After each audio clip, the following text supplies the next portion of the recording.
Workout for today. Jumping right in, you're going to follow along with this warm up by Sandy. She's going to get your heart rate up, get your tissue temperature elevated. That way we can be more effective with our strength training for today. It'll be in the description below, or if you have the app, it's just right there in the app. You just click on that video. Then we have a little bit of cuff work. We have some band external rotation followed by some band internal rotation. Should feel this strengthening through the back of your shoulder. And band internal rotation should feel more through the front of your shoulder. Our cuff work and our scapular work is really important at this point in the year because it gives us the foundation to develop a healthy throw during the course of the season. We know that most of our shoulder and elbow injuries are due to overuse. And that doesn't mean that we necessarily need to use our shoulder less, but what we definitely need to make sure we do is we need to train so that our shoulder is prepared for the work that we're going to put into it during the course of the season.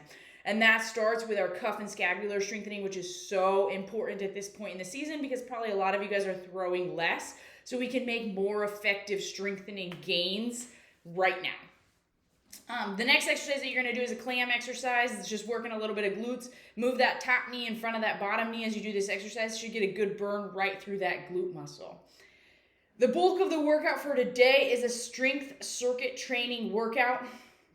You have a 13-minute cap, which means at the end of the 13 minutes, the workout is done.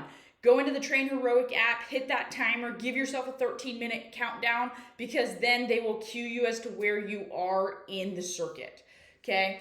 Here's the catch is that you have to do all the reps before going to the next one. So you have to do 55 goblet squats, 55 wall balls, 55 push-ups, and 55 side lunges before restarting the circuit again. Goal is to get through the circuit twice. It's going to be very challenging. I cannot make it through the circuit 2 times if I do all the exercises correctly and make sure to go through my full range of motion. So just keep that in mind. If you can't make it all the way through, that's not a reflection on your fitness. Just give good effort today and see how far you can make it. So 55 goblet squats. Make sure on that goblet squat you're going full depth. Don't let yourself cheat. As you get farther into these reps, you're going to notice that your legs are going to get tired. If you need to take quick breaks so that you can make sure to do those full reps, do so. Butt to heels on that squat. If you can't get there, contact me and I will help you figure out what the problem is. Then we have wall ball. Again on that wall ball, butt to heels. If you don't have a medicine ball, use a milk jug, use a light dumbbell, and press it up instead of tossing it. Then you have 55 push-ups. On our push-ups, we want to make sure that our elbows are staying 45 degrees or closer to our side. You don't want your elbows up here. That's going to put strain on the front of the shoulders. We already know we have a problem with labral tears in this sport. Let's not add load to the anterior part of our shoulder. Let's stay 45 degrees or lower.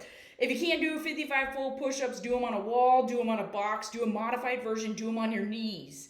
Okay, the important thing is to make sure we're going through that full motion though at whatever level you're at. Then you have side lunge on a slide board. If you don't have a slide board, you can do it without the slide board. But what we really want to make sure we're doing is sinking into those glute muscles because we know how important those glutes are for our backside power when we're doing any rotational sport, which for us, that includes pitching, throwing overhand, and hitting. So keep that in mind. After you finish 55 reps of all those exercises, if you still have time on the clock, you're going to start again and see how far you can get into the circuit again. Afterwards, get a drink, take a little bit of a breather before jumping into the cool down. Sandy's going to take you through a cool down with some light stretching. This is really important because it helps your tissues recover so you're a little bit less sore tomorrow. If you do this circuit right, you will be sore. So have a good one, enjoy the workout, and have a good workout today.